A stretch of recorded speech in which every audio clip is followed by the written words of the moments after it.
No, Colonel, it seems that that plan has totally failed, and at least we know militarily, economically, in terms of you know, geopolitically, the way that Russia has been supported by all these BRICS countries, which was the one of the most important, supports that Russia has received during the war in Ukraine. But they know that's not happening. They know in Europe. Look at India today, how India is resisting the pressure, tremendous pressure coming from the United States. China has totally decided to side with Russia. Iran is totally closer to Russia today than it was before the war in Ukraine started. This war has totally changed, you know, geopolitically the reality of the region in the Eurasia, in the West Asia, and all the, in case of BRICS, how they can imagine that this war can weaken Russia in a long run. I don't see any sort of sign, because we've been in this war for 40 years. We're approaching 4 years of the war in Ukraine. There is no sign that indicates that. absolutely. No, you're absolutely right. The problem is that the West wanted to impose its will over the whole world. Therefore, it has put the West, with its policy, has in fact divided the world in two parts: the friends of the West and the enemies of the West. And there is no way in between, meaning that if you're a country like Iran, for instance, you don't have the choice. If even if, and I have many Iranian friends, and I know that Iranians are traditionally West oriented, traditionally. It's a very modern country that has always looked at the West as a model somehow. And today they know perfectly that the West cannot be the model because they are considered as enemy. But you have another model emerging, which is China, which in fact has very similar features as the West. I mean, the economic, technology, uh, trade development, and all that.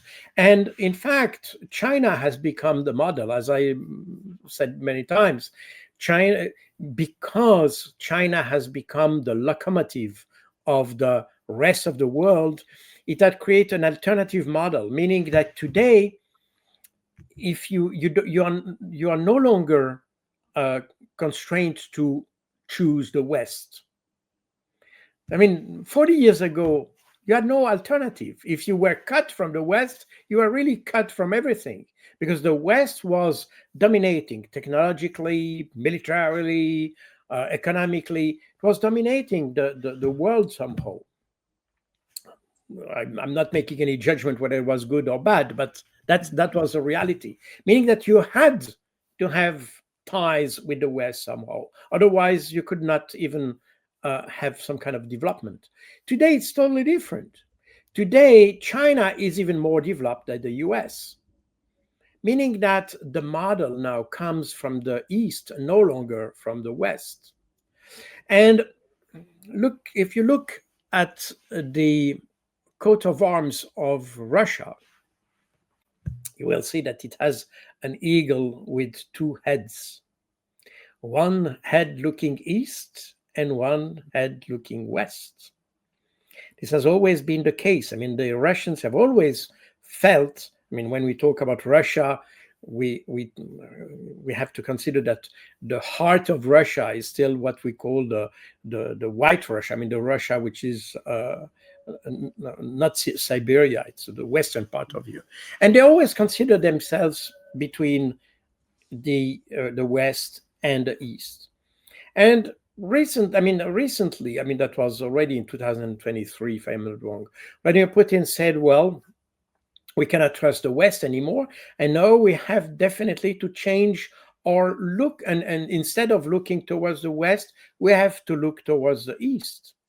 Because, well, the East offers an alternative to the West, a more friendly, a more stable, a less ideologically oriented um, uh, um, pattern of international relations.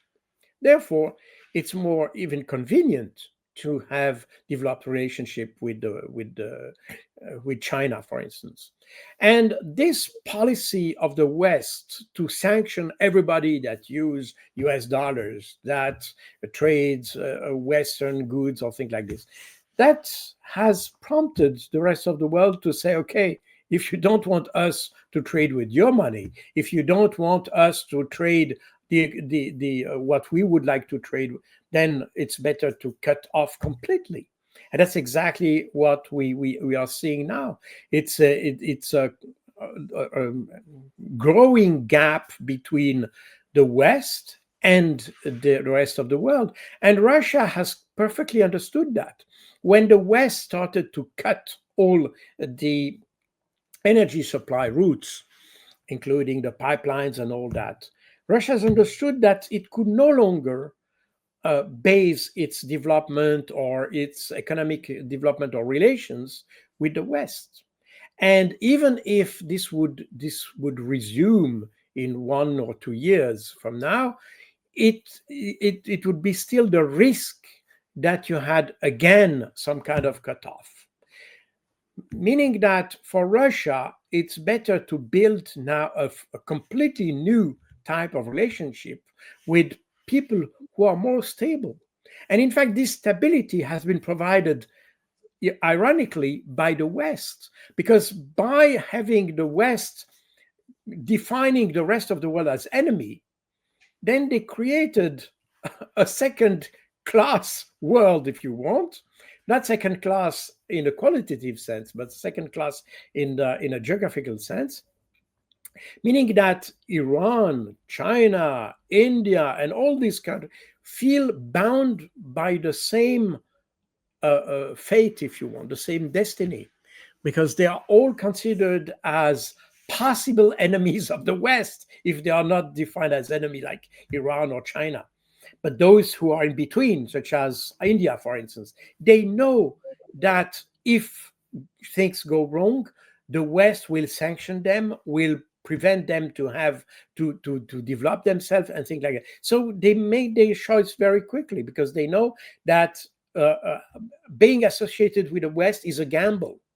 While if you have ties with China, even if India and China have a lot of issues, territorial issues, border issues between the two, but nevertheless, trade with China is stable because with these countries, they make the difference between what is political, what is trade, what is, that's exactly what we had during the Cold War, by the way.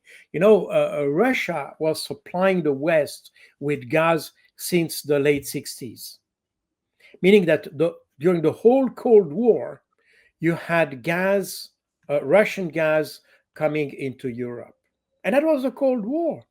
And we had a lot of situation in which you had almost confrontation between the East and the West, and the East and the East and the West, or the Communist bloc, or the Warsaw Pact and NATO.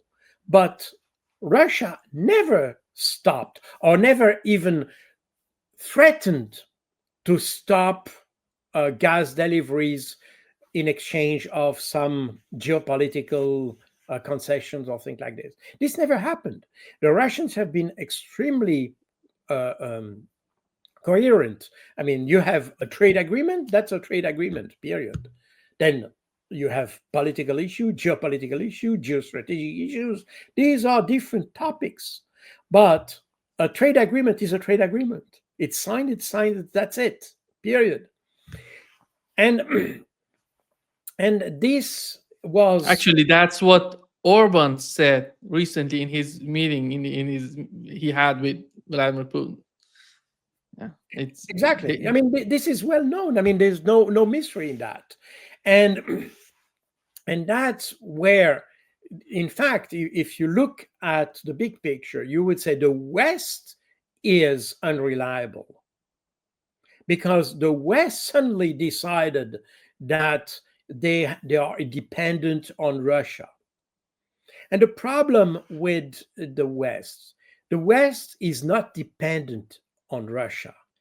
The West is dependent on energy. I mean, the Europe, Western Europe, is dependent on energy. That's the issue. And this is not a matter of Russia or not Russia. This is a matter of energy. And that's exactly what we are witnessing today. Because if Russia is removed from the equation, then you have only the United States. And the United States is a country that is not dependent on energy, or not completely, let's say, because it has its own supply lines in terms of energy. But nevertheless, the US is still selling, it's even selling more